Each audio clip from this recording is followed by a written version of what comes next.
Jemi që një vit në blokad, dikun ma shumë se një vit në fakt prej se ka filluar, ishin shpallë zgjedhjet e shkurtit të vitit të kaluar. Për një vit nuk kemi pas as një lëvizje sa i përket legislacionit, pra zero ligje të reja, zero reforma parapame, mbikëqyrja parlamentare ka qenë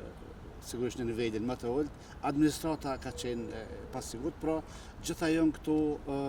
elementet e cilat vetë se kanë vështirësuar jetën e përditshme të qytetarëve të Kosovës. Kur kësaj i shtohen edhe problemet e mëdha socioekonomike që i kemi, po mbi të gjitha e kisha përmend problemin e raporteve ndërkombëtare. Ne po jetojmë në një kohë kur ka zhvillime të shpejta edhe të paparashikueshme dhe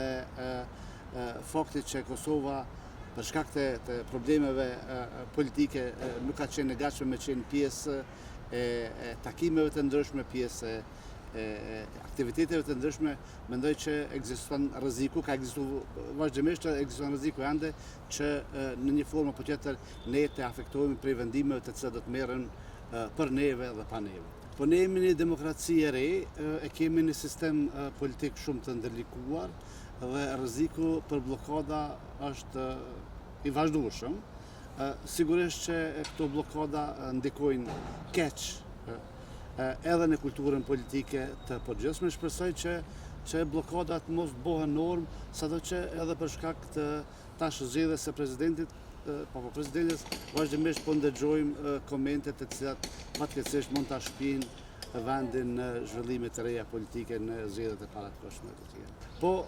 mos konstituimi i institucioneve apo paaftësia e klasës politike për materializimin e vullnetit politik të qytetarëve përmes zgjedhjeve sigurisht që në njëra anë krijon shtërpësi politike, pra mosbeshtueshmëri